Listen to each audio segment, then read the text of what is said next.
Salut! Bienvenue sur le podcast de À nous deux. Dans notre société actuelle, il faut savoir tout conjuguer. Le travail, la vie sociale, la vie de famille, les loisirs. Parfois c'est simple, parfois c'est compliqué. Trouver l'équilibre n'est pas toujours facile et naturel. Encore plus quand on est une femme, encore plus quand on est entrepreneuse. On en parle avec Elodie. Salut à tous, je suis super contente de vous retrouver aujourd'hui dans un nouvel épisode du podcast. Aujourd'hui, je suis accompagnée d'Elodie. Elodie est une amie que je connais depuis le lycée maintenant, donc ça ne nous rajeunit pas. C'est une femme qui a ouvert 2 sociétés, une toute seule qui s'appelle Thé-Héritage, donc elle a confectionné des sachets de thé de forme originale, on va dire. Et elle a une deuxième société avec son compagnon qui est un salon de thé / café / vente de plantes qui est à Craponne. Et aujourd'hui, j'ai voulu faire un épisode avec elle pour discuter un petit peu de comment est-ce qu'on arrive à concilier la vie professionnelle de la vie personnelle, surtout en tant que femme, parce que c'est ce qu'on est toutes les deux. Moi, en tant que salariée d'une entreprise, on va dire lambda, et Elodie, qui, elle, est entrepreneuse, toute seule et avec son compagnon. Question très large, mais comment est-ce que tu t'organises dans ta vie ? L'organisation dans ma vie, je pense que déjà, sans l'organisation, je ne serais pas du tout où j'en suis aujourd'hui. Tu m'étonnes. L'organisation, elle se fait vraiment comme à l'école. C'est très scolaire, mon organisation. J'ai des notes, j'ai des cahiers avec des to-do, heure par heure, de ce que je dois faire. Heure par heure, purée. Pour être sûre de ne rien louper et de ne rien manquer. Les journées commencent en général, je me lève vers 7h, parce que le sommeil, c'est quand même important. Ouais. Je me lève pas trop tôt. C'est un compromis que j'ai arrêté de faire sur le sommeil. Par contre, la journée se termine pas avant 22h. Parce que même quand je rentre, j'ai tout ce que je n'ai pas eu le temps de faire sur mes fameuses listes qu'il faut quand même achever. Sinon, je ne dors pas parce que je suis trop angoissée de ne pas avoir terminé. Après, au niveau de la répartition des tâches et entre les 2 sociétés, ça, c'est vraiment au jour le jour. Et selon là où sont les urgences. L'organisation, c'est les urgences d'abord. Et j'ai aussi beaucoup appris ces dernières années à déléguer tout ce qui pouvait être fait par quelqu'un d'autre. Et c'est un peu ce qui m'a sauvée dans mon organisation. Parce que c'est ça qui a dû être compliqué, parce que tu as créé ta première société toute seule. Toute seule, et je suis restée quand même longtemps toute seule. Je suis restée 5 ans toute seule. Donc c'est pas négligeable, 5 ans à devoir gérer des choses très compliquées aux choses très simples, à coller des timbres et rentrer des numéros de suivi sur le site de la Poste. C'est vraiment des missions qui sont hyper diverses. Et puis quand j'ai commencé, parce que ça fait 11 ans maintenant que j'ai mon entreprise, donc ça fait 6 ans que j'ai la chance d'être accompagnée chez Thé-Héritage avec plein de personnes. Ouais. Après aussi, tu as commencé Thé-Héritage jeune.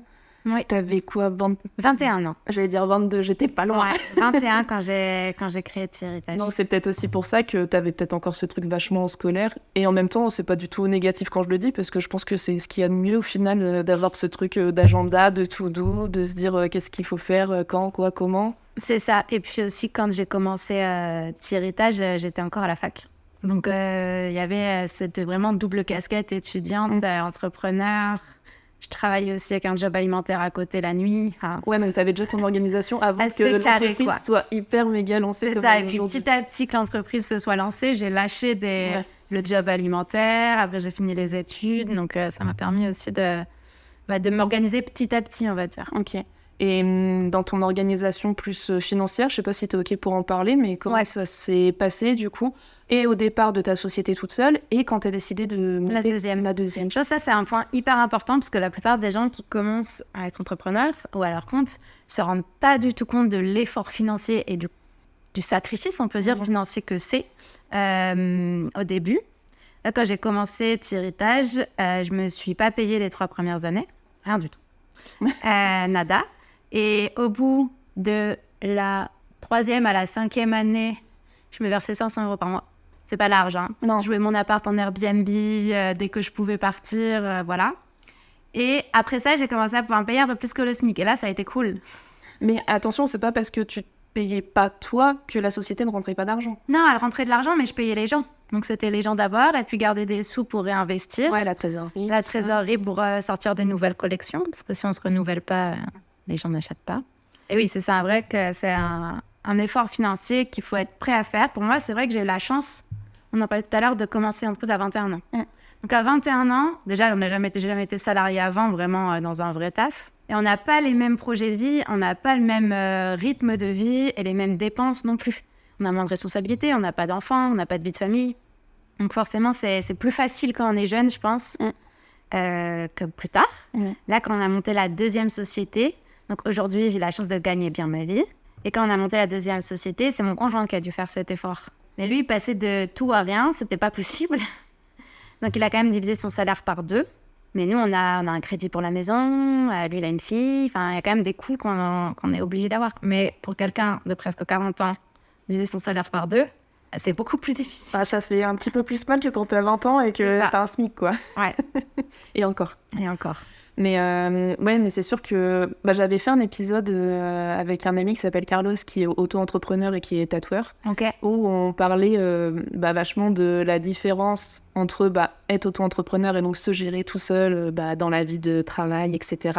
Et le fait d'être salarié comme moi je le suis aujourd'hui. Parce que oui, je gagne pas encore des sous avec le podcast, bien sûr. Bientôt peut-être, on sait pas. Du coup, ça c'est vrai que c'est un gros avantage, en tout cas que moi je vois pour le salariat, c'est que t'es sûr tous les mois d'avoir un minimum ta paye, quoi. Ouais. Que quand t'es en arrêt maladie, t'es indemnisé. Quand t'as 3 jours de carence, mais t'es indemnisé. Donc c'est vrai qu'il y a une couverture, on va dire, sociale et salariale qui est pas négligeable là-dessus.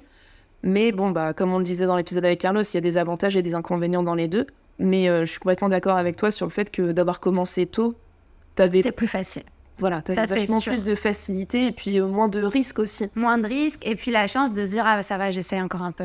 Je persévère encore un peu. » Parce que je dis « ça va, j'ai que 25 ans ou j'ai que 26 ans, je peux encore essayer. Ça va marcher. » Bon, j'ai de la chance de ne pas avoir dû me dire un jour « J'arrête. » Même si tous les ans, après Noël, je fais un mini burn-out et je dis « C'est bon, ça suffit. » Je suis toujours là en janvier, donc... Et d'avoir des vacances. Et comment t'as géré du coup ces moments qui ont parfois pu être plus difficiles parce que je sais même pas si ça a été le cas, mais moins de ventes, perdre un petit peu d'activité, etc. Comment est-ce que t'as géré toi ça personnellement? Alors les pertes d'activité, ça a jamais été des choses qui m'ont trop inquiétée. Ok. En vrai, parce que je suis plus team fourmi que team cigale. Donc j'ai toujours économisé la trésor sur l'entreprise, donc on peut toujours faire face à des baisses d'activité. L'été dernier a été hyper calme. Enfin, il y a des moments comme ça. Moi, là où ça me stresse le plus, c'est quand on n'arrive plus à gérer, quoi. Quand le taf devient trop. Ouais, quand c'est l'inverse. Plus l'inverse. Okay. C'est plus l'inverse, ouais. Mais qui peut avoir des répercussions financières. Parce quand on n'arrive plus à gérer, les commandes sont maltraitées, on doit rembourser les gens. Enfin, ça va dans et là, du coup, c'est dommage. Ouais, ça va être le service client qui va en pâtir, en gros, quoi. C'est ça. Okay. Le fait de travailler à deux et de gérer à deux, est-ce que ça te soulage? Est-ce que c'est d'autres soucis? C'est assez difficile. Au niveau du salon de thé, donc c'est la nouvelle entreprise là, qu'on a montée avec mon chéri, ça fait un peu plus d'1 an. Et c'est difficile parce que déjà, lui, il a été salarié toute sa vie. Et moi, j'étais entrepreneur toute ma vie. Donc en fait, on ne part pas du tout du même point de départ. Ouais. C'est une entreprise qu'on a fait ensemble, mais on ne part pas du tout de la même chose. Et donc déjà, c'est dur parce que moi, j'ai beaucoup d'avance sur, on va dire, la débrouillardise de l'entrepreneur. Lui, il est beaucoup dans les règles encore du salarié où il faut bien faire les choses. Donc, c'est vrai que c'était d'autres soucis, on va dire. Ouais, c'est bien, c'est complémentaire. Franchement, j'imagine parce que moi, demain... Rien à voir. Mais moi, demain, tu me dis... il se repose forcément plus sur moi parce que j'ai déjà fait. Ce qui est normal, et heureusement, parce que du coup, on va beaucoup plus vite que s'il devait aujourd'hui faire tout seul. Bien sûr. Donc ça, c'est chouette aussi. Et du coup, c'est une autre organisation? C'est lui qui gère au quotidien. C'est vraiment plus lui qui gère, c'est lui qui fait la compta, tant mieux. Non, c'est vraiment lui qui gère. De toute façon, c'est lui le président. Moi, je suis juste second de l'autre entreprise et je l'aide quand il y a besoin, quoi. Mais vraiment, je le laisse au max se débrouiller. D'accord. Pour qu'il essaye aussi d'apprendre et qu'il ait l'impression d'être utile. C'est important, quoi, de se sentir valorisé, quoi. Ouais, carrément, mais je trouve que c'est bien parce que du coup, tu as gardé ton bébé de héritage à toi toute seule, même si aujourd'hui, tu as des personnes qui travaillent avec toi. Mais tu as aussi pu ouvrir un deuxième projet où c'est quelqu'un qui gère avec toi, mais lui qui va s'en occuper au quotidien, quoi, on va dire, ouais. Au niveau du soutien des autres, de ta relation avec la famille, les amis, l'entourage, etc., comment est-ce que ça se passe quand on est autant investi? Parce que tu disais tout à l'heure que tes journées, c'était du 7h-22h. Ça, c'est vrai que c'est hyper dur. En fait, déjà, il y a plusieurs phases. Je ne sais pas si c'est pour tout le monde pareil. Et j'espère que non, parce que c'est un peu triste la conclusion que je vais faire. Il y a plusieurs phases dans le projet entrepreneurial. C'est au début, on a un projet. Il y a ou ceux qui sont à fond avec toi, qui disent « Ah ouais, trop bien, c'est trop génial ce que tu fais ». Et les autres qui vont dire « Pourquoi tu fais ça ?» Alors, ça va pas bien, non? Il y a eu le cas quand j'ai fait des sachets de thé avec Thierry Tage. Elle m'a dit « Mais ça marchera jamais ton truc des sachets de thé en forme de cœur à paillettes. » Personnes proches de toi qui t'ont dit laisse tomber, ça marchera pas ce que tu fais. Ah, mais je pense que 80%, hein. Ça a vraiment été dingue. Et là, ça a fait rebelote quand on a ouvert le salon de thé. Mais pourquoi vous faites ça? Vous gagnez bien votre vie maintenant. Pourquoi vous prenez autant de risques, quoi? Pourquoi vous quittez un job salarié pour faire un truc, un salon de thé, quoi, un commerce? Donc ça, c'est un peu la première phase. Et puis après, les gens qui étaient à fond derrière toi pour les campagnes de crowdfunding et ce genre de choses, bah forcément, ils ne peuvent pas être à fond tout le temps. Hein, ce n'est pas leur rôle dans tous les cas. Je lève la main. En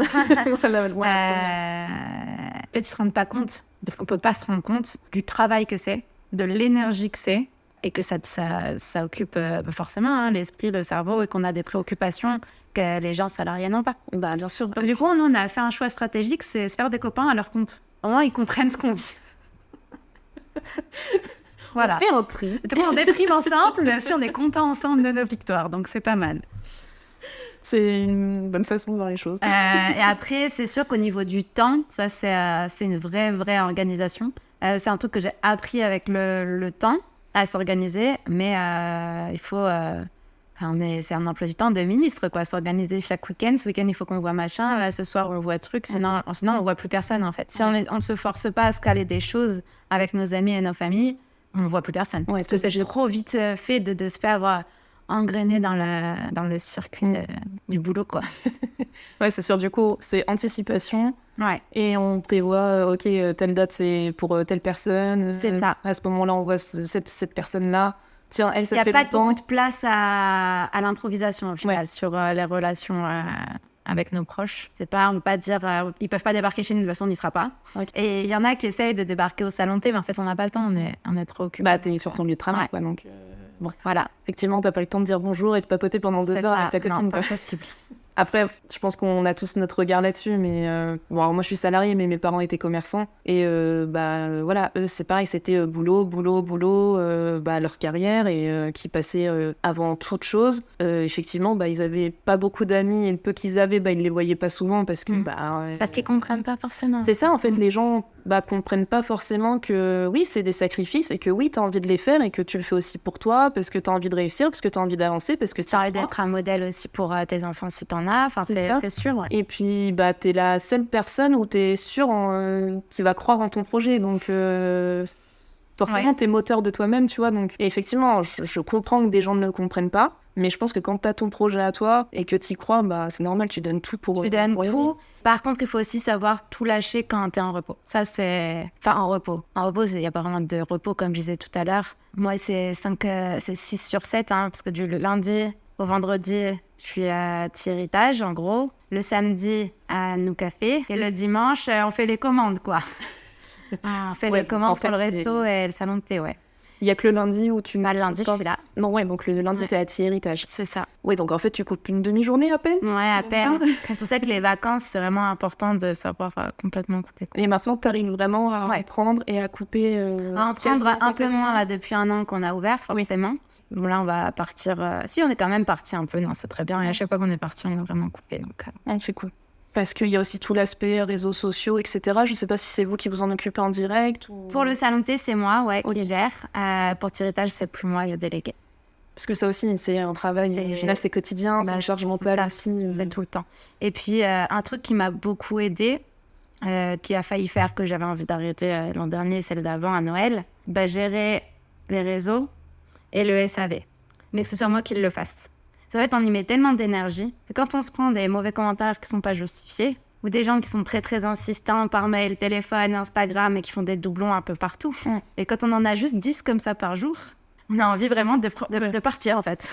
Je comprends. Mais du coup, comment est-ce que tu gères ça? Parce que je pense que c'est hyper dur de cloisonner, genre quand vraiment tu as des mauvaises journées, où t'es pas livré de ta marchandise alors que tu devais l'être, ou t'as des clients qui sont, désolé, ça arrive toujours, mais il y a des clients qui sont relous, ou des personnes, sur Thierry Tage qui vont te faire un avis Google ou je sais pas, négatif, etc.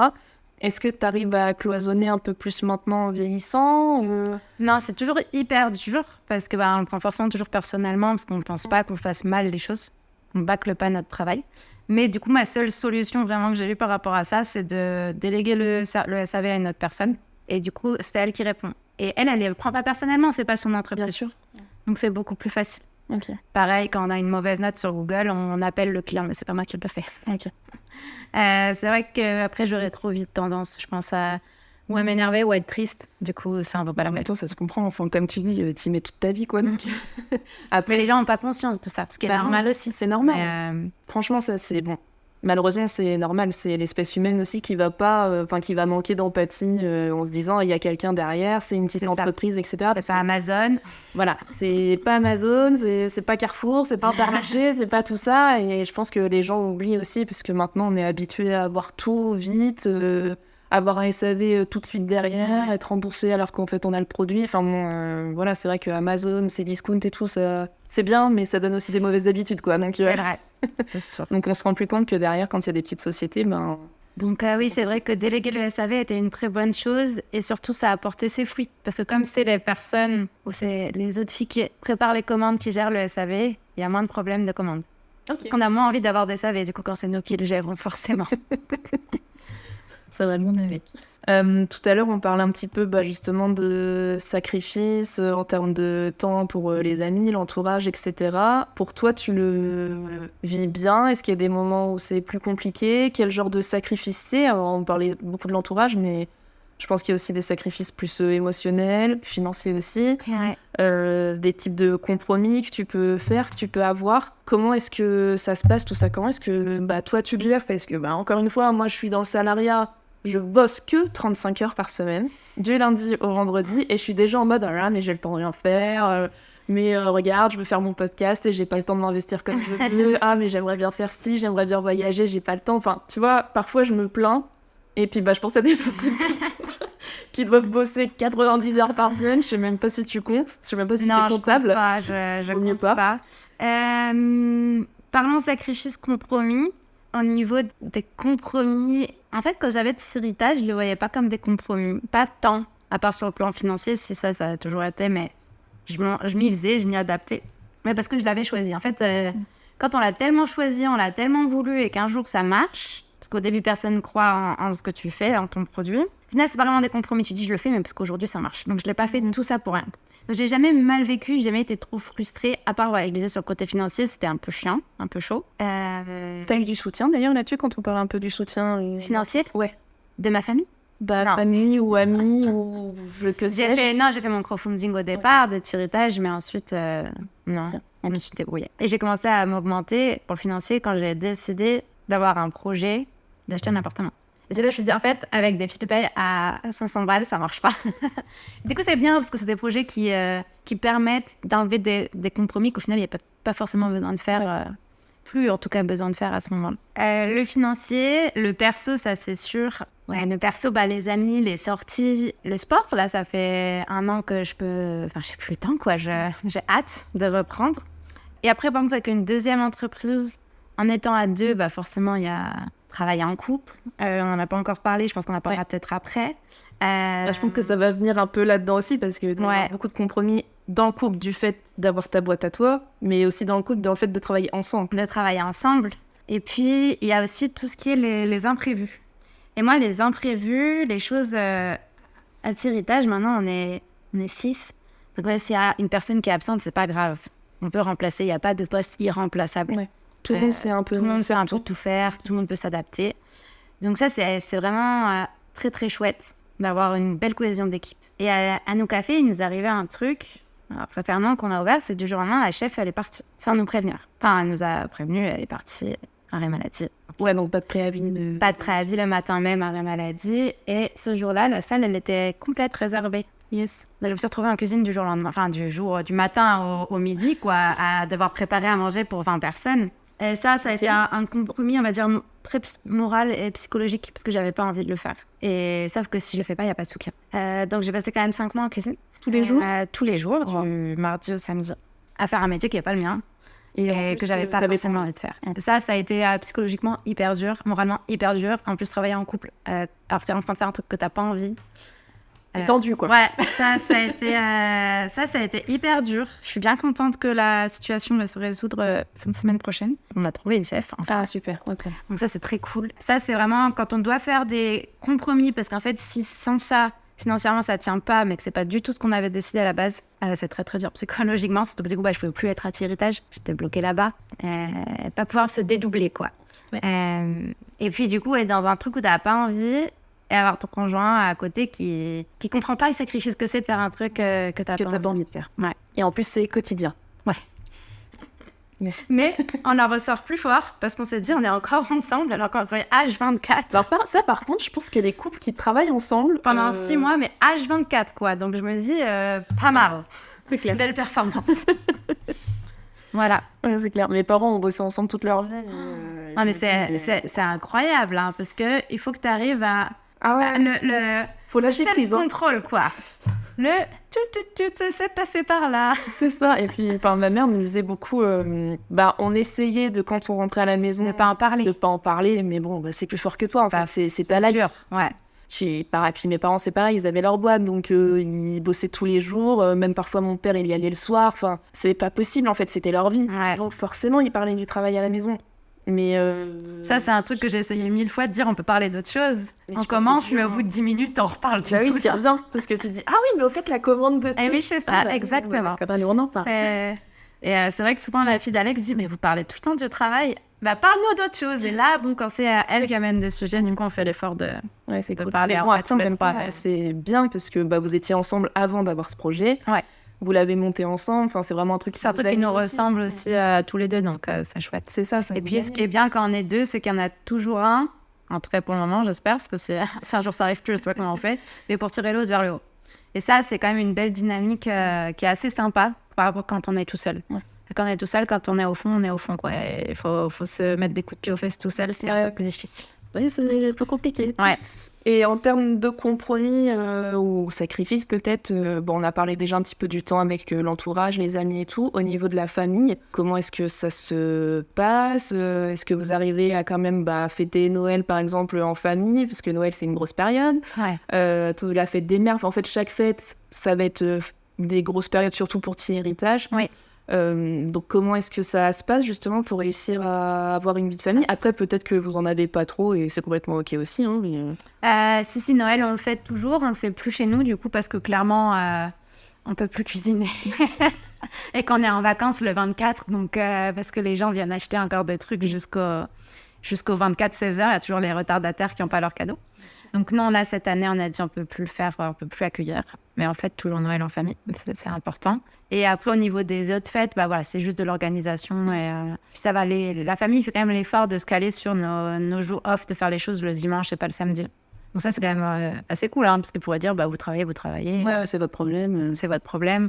À fêter les anniversaires des frères et sœurs. Donc non, sur ça va. Je pense qu'on a moins d'attention, par contre, pour nos proches. On pense moins à leur demander comment ça va, parce qu'en fait, on a juste pas le temps. Ouais, vous avez la tête dans le guidon. On a la tête dans le guidon. Et ça, je trouve, c'est dommage. Pour le coup, ça, il faut quand même prendre plus de nouvelles de nos proches. C'est un point d'amélioration, mais bon, après... Il en faut. Comme tu dis, de toute façon, il en faut, parce que personne n'est parfait et ça sera jamais. Et puis, je pense aussi qu'il y a des périodes. Il y a des périodes où parfois tu fais plus l'effort d'eux, et puis, en fait, il y a des moments où tu as peut-être moins l'énergie pour ça et tu le mets dans autre chose. Ouais, ça dépend des moments. Sûrement, ça dépend des moments, mais après, on sait que dans les coups durs, ce qui reste, c'est eux.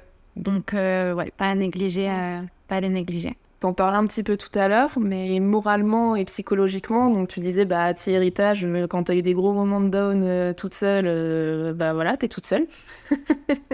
Je pense que quand il y a des choses positives à fêter, il y a du monde avec toi, mais quand on est un petit peu bas moralement, tu vas peut-être avoir 2-3 personnes qui vont être là pour t'aider, mais après, effectivement, t'es toute seule, donc c'est l'avantage maintenant d'être à deux dans l'autre société, mais voilà, moralement, psychologiquement, comment est-ce que tu arrives à jongler et à trouver cet équilibre entre ça c'est le travail, allez j'essaye de le mettre de côté, comment est-ce que ça se passe, même si j'imagine que c'est très dur parce que tu me disais que forcément ça te touche. Ouais, ça c'est très dur et là ce qui va me faire très plaisir parce que je suis pas quelqu'un qui peut en fait même si je te dis là ça va pas aller mieux, j'ai beau de le dire, l'angoisse elle va toujours être là et ça va pas partir.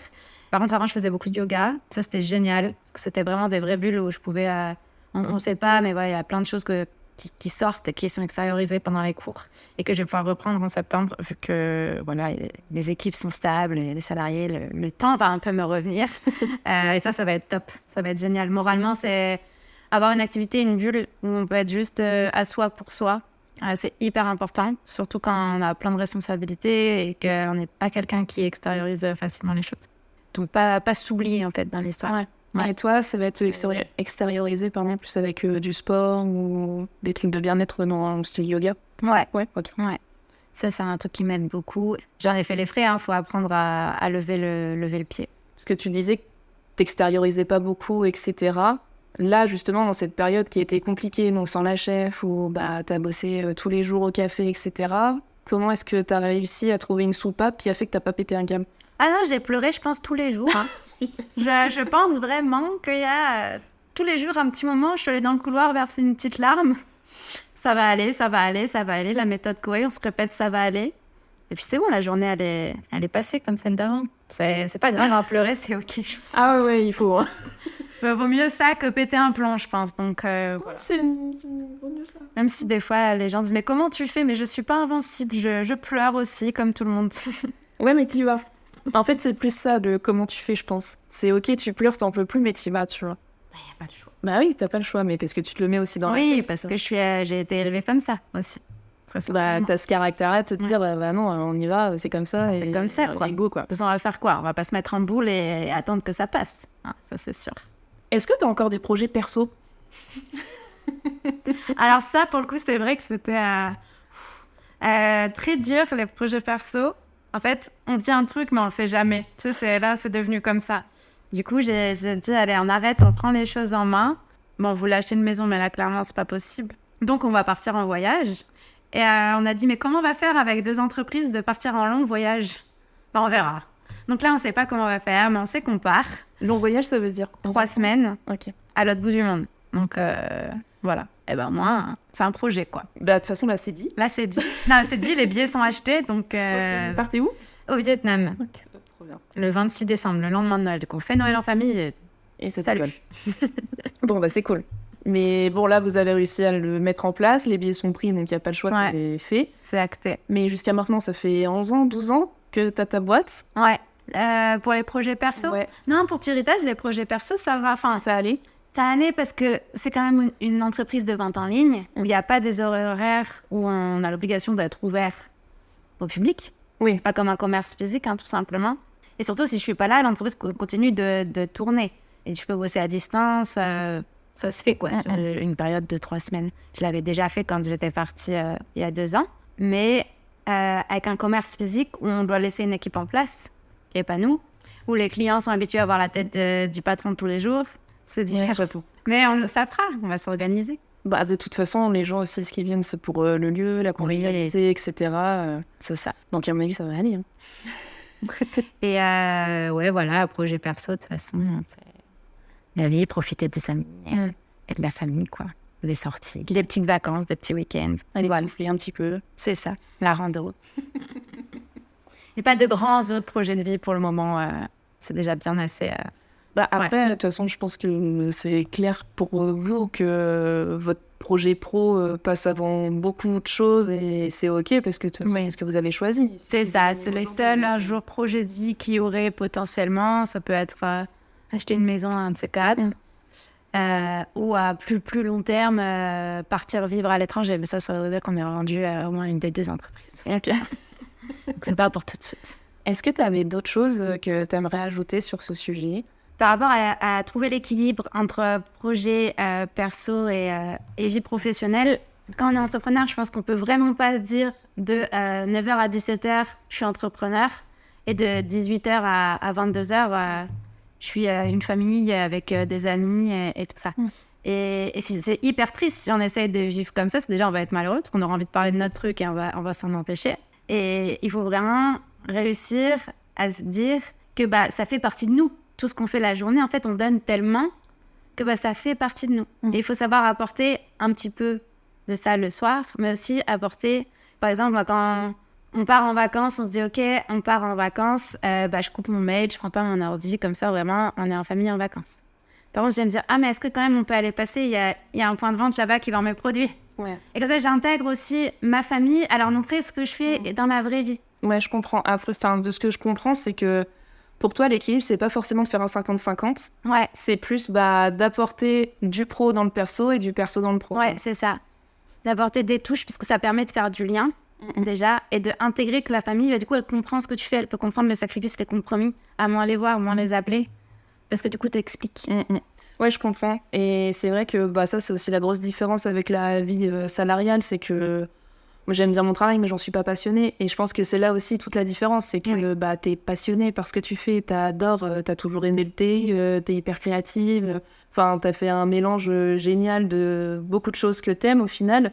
Moi, je trouve ça bien, effectivement, que l'équilibre, en tout cas dans ton cas, tu vois, ça soit d'apporter... d'apporter pour expliquer, ouais. C'est ça, d'apporter un petit peu des deux côtés. Tu vois, pour moi, dans la vie salariale, je suis vraiment en mode, moi, une fois... Oui, c'est moins passionné. Puis c'est pas ma boîte, en fait. Oui, voilà. Franchement, je me disais tout à l'heure en rigolant, mais si un jour le podcast, il marche, crois-moi que je vais être à fond et je vais pas être en mode, ok, à 17h30, j'arrête. Parce que déjà, alors que là, c'est juste un passe-temps et que ça me rapporte rien, déjà, j'y pense tout le temps, tu vois, je suis toujours en train de me dire, j'aimerais bien peut-être aborder ce thème-là, là, il faut que je m'occupe de faire un reel, là, il faut que je... Enfin, tu vois, donc je me dis, si un jour ça devient mon métier, déjà, je serais trop contente. Mais en plus, je comprends carrément ce truc de... je le vis, quoi. J'ai tout le temps envie de le faire, de le vivre, d'y penser, de réfléchir, et je pense que ton cerveau, en fait, il peut pas s'arrêter. Il peut pas s'arrêter. Il peut pas cloisonner, en fait. C'est toi, en fait, cette boîte. Donc. C'est ça, et ça fait vraiment partie intégrante de ce que t'es, et pourquoi t'es comme ça aujourd'hui. Si t'as passé autant d'années à monter ton truc, forcément, ça fait ce que t'es, quoi. Carrément. Toi, t'as façonné Thé-Héritage, mais Thé-Héritage t'a aussi façonné. Et maintenant, le café a fait que ça... Façonné notre couple, notre vie de famille, j'espère. Et oui, voilà, pas hésiter à utiliser aussi notre vie professionnelle pour aussi essayer de profiter des fois de ses proches. C'est un truc que maintenant j'essaye de faire. Si j'ai des déplacements et que j'ai de la famille dans le coin, je vais profiter pour aller les voir. Alors sinon, j'y serais jamais allée parce que c'est beaucoup trop loin. Mais du coup, là, je dis, je passe ça, c'est l'occasion, allez, on y va. Et du coup, je parle de mon truc. Et... non, voilà, c'est savoir un peu mettre des deux. Et dans mon introduction aussi, il y a un petit sujet qu'on n'a pas abordé, mais je parlais en tant que femme d'avoir son entreprise. Est-ce que tu as eu des remarques par rapport à ça ? Est-ce que tu as eu des complications ou des facilités ? C'est vrai qu'au début, c'était un sujet sur lequel... pas je me penchais, mais je me rendais compte des choses. Parce que déjà, j'ai commencé à 21 ans, donc c'était pas juste être une femme. C'est une femme jeune qui voulait faire un truc qui n'existe pas. Donc sur la crédibilité, j'en ai pas mal souffert au début. Ça, c'est vrai. Et j'ai pris énormément confiance en moi à ce moment-là. J'ai commencé à faire des missions qui étaient hyper intéressantes pour d'autres entités, comme le Parlement européen, le Sénat. Et c'est ça qui m'a fait prendre très confiance en moi au départ. Et plus le temps est passé, plus j'ai vu que c'était une force. Parce qu'en fait, les femmes, entre elles, sont hyper soudées, en tout cas dans le monde de l'entrepreneuriat. Et ça a vraiment été une force sur ça, d'être une femme. Parce que je pense que les hommes le sont un peu moins, sont plus en mode perso. Alors que nous, on a vraiment être dans l'entraide et s'apporter des solutions. Et du coup, j'ai essayé de me faire vraiment un réseau de plein d'autres femmes entrepreneurs au tout début de Thé-Héritage. Et ça m'a fait avancer beaucoup plus vite. Parce que ensemble, on va plus vite. Tout seul, on va plus vite. Mais ensemble, on va plus loin. Merci. Non, mais c'est vrai. On peut déplacer des montagnes, en fait, quand on est nombreuses. Mais je trouve que c'est important de souligner cette sororité parce que souvent, parfois, on a aussi l'image que, entre femmes, justement, ça se tire dans les pattes, ces machins, ces trucs et tout. J'ai pas ressenti ça. Sinon, c'était pas les bonnes personnes. Je pense qu'en fait, que quand t'as un projet et que t'y tiens et que... puis que t'es prêt aussi à aider l'autre. Voilà, c'est ça. Faut être dans cette optique-là. T'es aussi dans le partage de dire, moi, regarde, j'ai fait comme ça. Est-ce que ça t'intéresse de regarder ? Est-ce que machin et tout ? Et c'est ça qui est cool. En plus, je sais pas si on peut en parler, mais au tout début, t'as commencé à vendre les sachets de thé sur la plateforme Etsy. Oui, c'est là où j'ai rencontré ce gros réseau de femmes. Et Etsy, c'était donc la plateforme américaine qui vend des produits faits main. Et on pouvait faire des teams à l'époque, des teams régionales. Et du coup, on avait fait la team Etsy Lyon. C'était génial. Alors, c'était nos premières boutiques éphémères, nos premiers marchés de créateurs. Et on avait commencé à 2. Et moi, quand je suis sortie de l'association, parce que j'avais plus le temps de m'en occuper, elles étaient 200. Aujourd'hui, c'est une amie à moi qui s'appelle Myrtille qui a repris ça, qui a appelé le collectif Les Mains. Du coup, on est sorti du mot Etsy, on a appelé le collectif Les Mains. Et aujourd'hui, il y a plus de 600 créateurs. C'est énorme. Et je me dis, j'étais au tout début de ce truc, quoi. Et je pense qu'à 90%, ce sont des femmes. Okay. Et c'est génial. Et du coup, là, depuis l'an dernier, j'ai décidé de me réinscrire aux événements. Donc, je reparticipe aux événements Les Mains sur Lyon. C'est ce que je voulais dire, c'est que effectivement au début de T-Héritage, tu faisais plein de, je sais pas comment on peut appeler ça, genre des conférences, des présentations de qui tu es, comment t'as fait pour en arriver là, etc. De parler vraiment de ton business en tant que femme aussi. Là, ça fait quelques temps que t'en fais un petit peu moins. Je pense que c'est une question de temps ou c'est une question de temps, et parce que je voulais aussi, au niveau du collectif, en tout cas, que Myrtille prenne vraiment sa place. Okay. Et maintenant, plus revenir pour des petites interventions pour expliquer comment on passe de auto-entrepreneur à société, quoi. Non, j'ai rien d'autre à dire sur les femmes. Moi, je suis bien contente d'être une femme, en tout cas. Et je travaille qu'avec des femmes à T-Héritage. Et Alex, c'est le seul garçon aujourd'hui, vous êtes que deux, mais le ou la chef qui arrive ce sera une femme qui va arriver. Et on a eu un stagiaire en cuisine, c'était un homme. Ok. Bon, ça va, on reste mix quand même. Oui, ça va. En tout cas, je pense qu'on a fait le tour. Ouais, je pense aussi. Merci. Merci cette conversation, c'était trop intéressant. J'espère que ce sera intéressant pour les auditeurs également. En tout cas, pour rappel, du coup, Elodie est à la tête de la société T-Héritage qui fait des sachets en forme originale. Il va y avoir des papillons, des cœurs, des lunes, des teckels. Franchement, il y a tout. C'est super mignon, donc n'hésitez pas à faire un tour sur le site internet. Et elle a donc son café, salon de thé, qui est à Craponne, à côté de Lyon. Il s'appelle Nous. Et vous allez pouvoir y retrouver notamment une petite boutique où il va y avoir des sachets de thé, les livres de cuisine, des petites idées cadeaux, des plantes aussi. Et c'est super bon, donc n'hésitez pas à y aller. Je vous dis à très bientôt. Merci d'avoir partagé ce moment avec nous. Si cet épisode vous a plu, n'hésitez pas à en parler autour de vous et sur les réseaux sociaux. Et pour rappel, le podcast à nous deux, c'est un mardi sur 2.